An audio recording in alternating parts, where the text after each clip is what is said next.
Right up there now. Saturday's my day off! Yeah. Mr. Cahill? Yes? Oh, I came around your back door here hoping to catch Mrs. Cahill on the job in the kitchen. We're not in the market for a thing, young man. Oh, but you see, I'm not here to sell Save you. your spiel. I haven't gotten a moment. I'm from Fairfield Enterprise, Walter Stewart. Look, you're going to have to excuse me. I'm very busy. Afraid you'll have to excuse me. I got to get my story and pictures.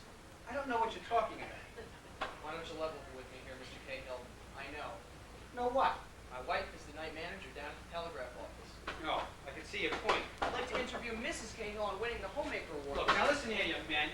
This is big news, Mr. Cahill. You owe your local paper first crack at it. Look, I can't tell you a thing right now. I don't even know if Mrs. Cale's going to accept it. Are you trying to kid me? Look, I haven't got time to explain. Turning down a $15,000 jackpot. How much? Maybe it's closer to $20,000. 20,000? Don't you realize how much your wife has won this year? Well, I don't keep tabs on what she's doing. This is a major award, Mr. Cahill, and a lot of residual benefits.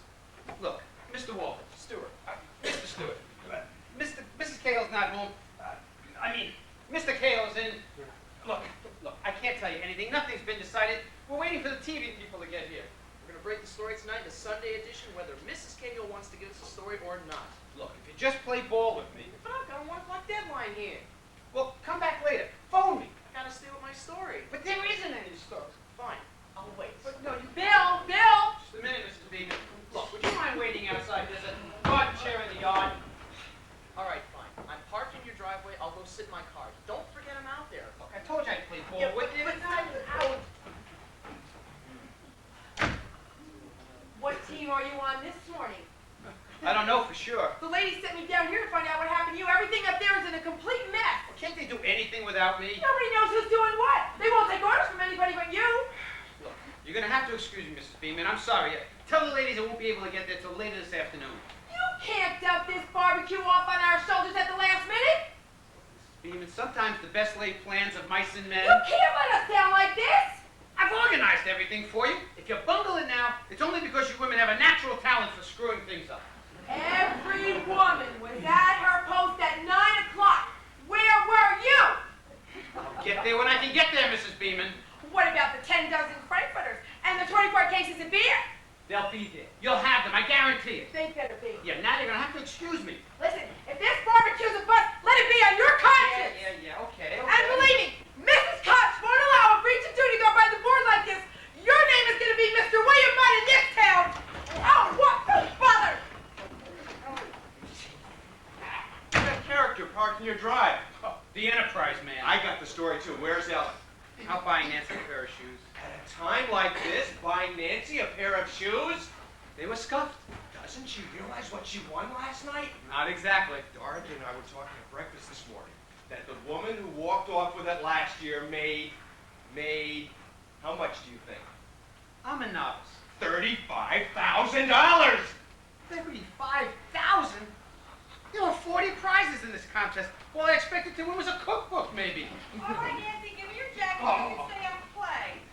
Goodness, you got back at last. Did you finish your shopping? I did. Quick, they phoned right after you left. They're going to get here any minute, right away. The Happy Kitchen people? Ellen, you don't know what's riding on this. The picture's changed. $35,000. You said it was 5,000 last night. It's gone up. I made a mistake. You've made lots of them. Now listen, Ellen, the residual benefits of I wouldn't care if you want a rocket trip to the moon or all of England. Because you made up your mind not to quit your job, you won't have anything to do with this. Letting this slip through your fingers? I didn't win it, Vincent. Don't be a fool, Ellen. There's only one way to handle this. When they get out here this morning, I want you to be completely honest with them. Tell them the truth. You get a big break, a bolt out of the blue, and you get up on your high horse? I don't understand you, Ellen. You understand me all right. Taking this pristine attitude, all I did was sign your name. A mere technicality. Haven't you helped Roger and Nancy with their homework? I mean, even the President of the United States doesn't write all his own speeches. Bill's not trying to cheat anybody. He won this award fair and square. He distinguished himself. You two are certainly distinguishing yourselves now. I'm ashamed of you.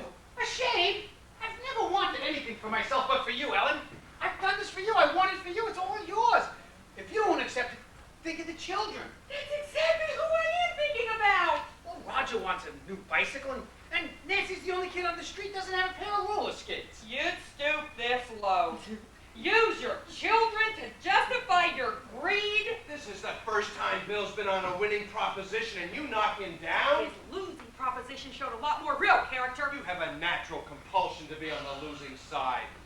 Would you be happier if they gave this award to some stupid, idiotic, incompetent little kitchen mouse whose only talent is for making a bake Alaska? That's exactly who they're hunting for. Now, Ellen, please. There's something about these giveaways that goes against my whole sense of self-respect. Something venal and sweaty palms about them. Are you crazy? The whole world loves a winner. If you'll excuse me, I have to get a report out for the office. And they're handing this to you on a silver platter. There's too many silver platters right now hanging on the wall in Bill's room. After all we've been through together, with all our obligations, you're going to let some foolish, unrealistic model stand in our way? Where is your sense of responsibility?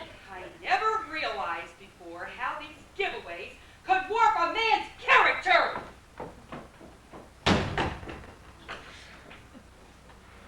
Yesterday I was an honest, upright man. Master of my own house, respected in the community, sweaty-palmed and venal. Could it be that John and Mary have warped my character so? Is it? Could I have changed so overnight? Yes, I could. You're not going to accept that sitting down, are you? No, no. Come here. Let me tell you how to handle it. When they get here, you tell them Ellen is out of town. In absentia, you accept the award for her. Mr. Cahill, you haven't forgotten me, have you? I told you I'd call you. I didn't mean to interrupt anything. I just wanted to tell you that I'm going down to the corner store to get a pack of cigarettes, but I'll be right back. You ought to get rid of that schmo until this thing gets settled. Be smart. Don't say a word. Let them do the talking. Play it cool. Don't get excited. Just remember, your whole future is riding on this. Mr. Cahill, Yes? I'm sure you're expecting us. This is our School Sealport, and I'm Jerry Trevor. Please, come in.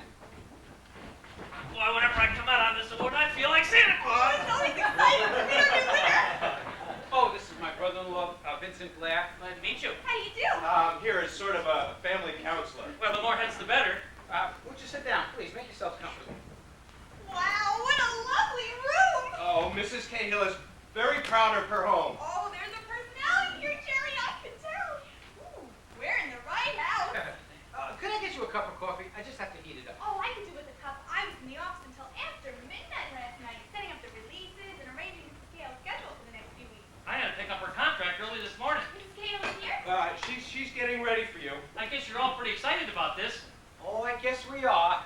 You can be proud of her. We had over 400,000 entries to come out on top. That's quite an accomplishment. Our homemaker award is a mark of achievement. Well, I'm sure Mrs. Cahill will more than measure up.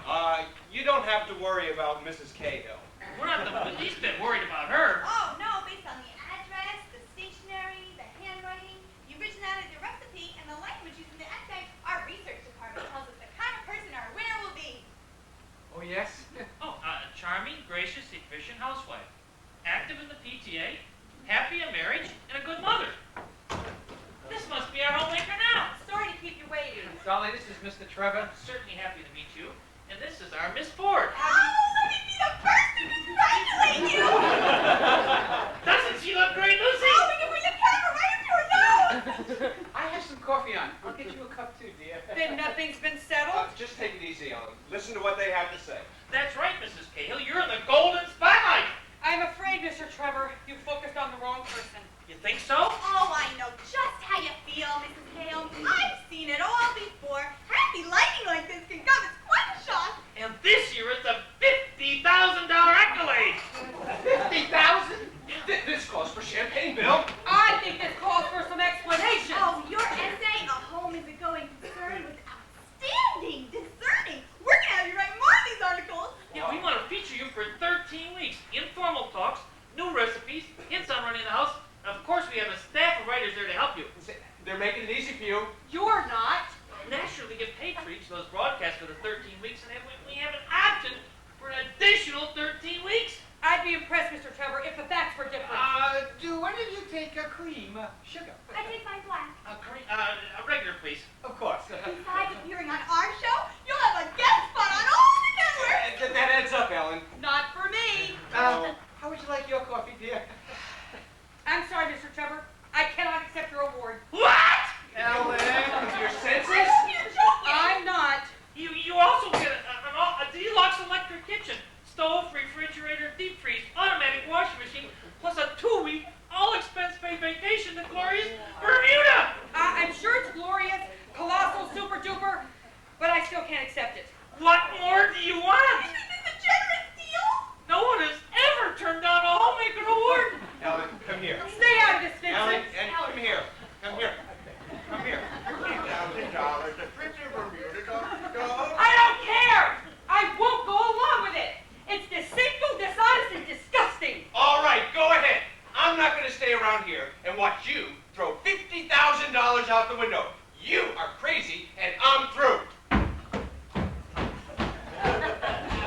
Mr. Cahill. Oh, excuse me.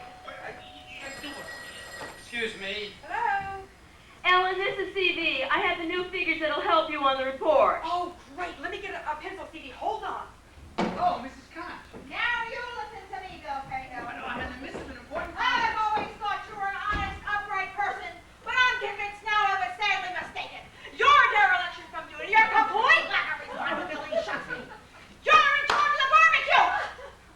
I've got 20 screaming women down my neck. If you're not over in the school yard in half an hour, I'm gonna move that the PTA charge all the losses of this affair to you! Let's discuss this out on the porch. Oh, Bill Cahill!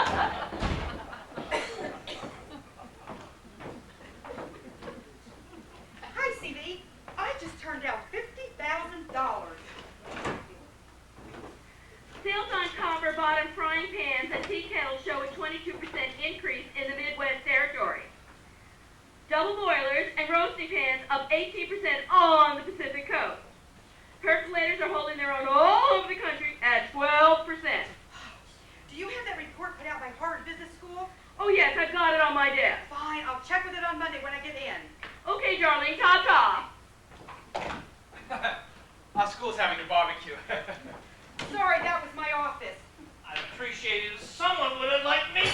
Well, Bill? Well, you see, Mr. Trevor, We it's like come this. out here with the best of intentions, hoping to fulfill our commitments. We have a show to get on Monday. A nationwide announcement to make. Are you trying to hold us up? Let's remain calm, relax. I get the runaround, I try to put $50,000 in your lap. I understand, Mr. Trevor. And but what you the see- devil's going on around here? Well, you see, my wife's had nothing to do with this. I created that Scotch fancy. I'm the sole author of the essay, A Home is a Going Concern. What? If you're looking for the winner of your contest, I guess I'm your man. He kisses, he's our man. He kisses, he's our man. 400,000 eager women swamp us with hot breads and graham cracker pies, and he kisses, he's our man. I watch your program every afternoon. That's the dirtiest, rottenest, most shameful fraud that's ever been pulled on me. And boy, I've been through some abuse. Our research department made a boo-boo! Those brilliant eggheads. Look, Mr. Trevor, let me ask you something. Don't you We ask me anything. You're out of your wig if you think you can throw your hooks into a $15 million package. The first thing I want out of you is a complete release. And Lucy, get out the name of the runner-up. We gotta settle for that baked Alaska! Mr. Cahill! I told you to stay the hell out of here! But it ain't me, Mr. Cahill. There's a guy out here on a truck unloading 24 cases of beer. Oh, will you excuse me? We run a coast-to-coast cookie contest, and we end up with a joker like him! I will not stand here, Mr. Trevor, and hear you insult my husband! I didn't mean to insult him. After all, your judges did accept his essay and his recipe. Wait a minute, Jerry. Don't disturb me, Lucy! We may be overlooking a good A bet. handle on this! Oh, out of my way. That phone conversation you had a minute ago, copper percolators popping all over the place. I go to business. Mrs. Cahill works. Mr. Cahill runs the house. That's right. So what? This year, a man wins the award. Mr. Cahill? Think of the publicity, the guest spots, the feature stories, the space we get. Maybe there's yeast in this yet. The idea's so big my building Hoover is reeling. Change the format? A new approach, the man's point of view. A home is a going concern. It fits into one big beautiful dreamboat package. You're right. No, but will it sell price shortly? Yes, the women will adore him. You're right. I buy that. A charming, gracious, efficient housekeeper. Active in the PTA. Happy in marriage. And a devoted father. Mr. Cahill, congratulations. You just won the Pride Homemaker Award of the Year. I have? Yes, you're the first man ever to win woman's most coveted badge of merit. You don't have to go to such lengths. I'll sign you a release. No, we want to sign you up. After all, our judges did select your essay and recipe. Under Mrs. Cahill's name. Well, that's just a mere technicality. You mean you'd consider me the winner? They think you'd be ideal, my dear. Also be damned. Oh, you'll be great. You'll be the idol of 20 million housewives. You go along with this, Ellen? Oh, Bill, I've always had faith in you. Why, we've been in some pretty tight spots before, but I always knew that in the end, you'd do the right thing. to accept this award? Don't be ridiculous. It would be the height of folly not to. Just a honest, simple, innocent male. That's what I admire in you. What about all those fine principles you were sporting this morning? Well, they have nothing to do with this. They don't? For you to lose on my principles what you have won on your own would be completely stupid. Oh, women's logic. You had no qualms about entering the contest. Why have qualms about accepting the rewards? But you wouldn't have anything to do with this. When I didn't win it, Bill. Why not accept it under your own true colors? But it's a woman's deal. It's a man's deal now. You'd be pioneering a new field. Women have broken down all our barriers. They run our offices, inhabit our bars, publish our magazines, sit as judges on our highest courts, on the boards of our largest corporations. The big businesswoman is crowding out the big businessman. Why shouldn't a man take over the most important job that women have abandoned? Running the house. At $50,000. I accept the mandate. And you signed this holding agreement, and we'll have the contracts drawn up in your name first thing Monday morning. Whoa. You can't hide simple merit under a bushel, darling. I'll have to cancel all those arrangements I made with Charles of the Ritz and Bergdorf. Call Brooks Brothers, the same deal. A complete wardrobe down the line, and set an appointment with Louis the Barber at Rockefeller Center. Can I get your fresh cup of coffee now? Well, that'd be very nice of you, Mr. Cahill, but we gotta hurry now. There's new schedules, new releases to get out. We have a big week of work ahead of us. You'll be in the office bright and early Monday morning. I'll be there. Well, good day, Mrs. Cahill. It was certainly nice to have met you, Mrs. Cahill. Hey, you know, I'd like to have you two out for dinner some night. An invitation from the best cook in the country. I'd be delighted. I'll tell you right now, Mr. Cahill, you're gonna be the hottest popover that's ever been whipped up on Fry's Happy Kitchen Hour.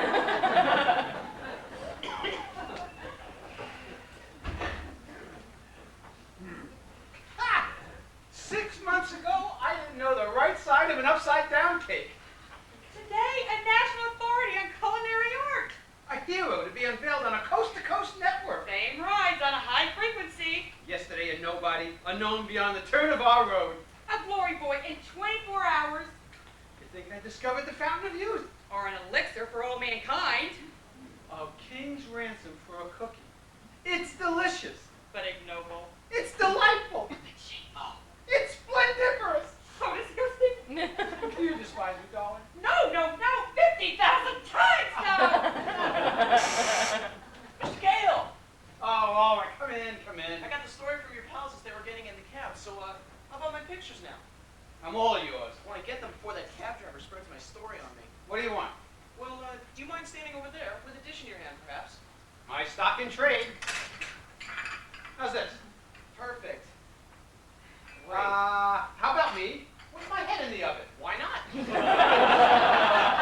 Why not indeed? Hold it. Great.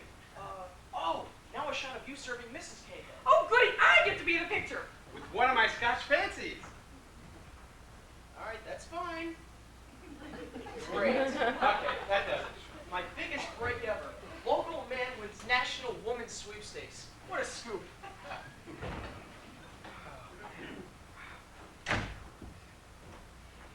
Now, Bill, there won't be a problem with you staying on here in your official capacity, and there won't be a problem with me staying on down at the office? Oh, now I see why I got your ready stamp of approval. It fits the format.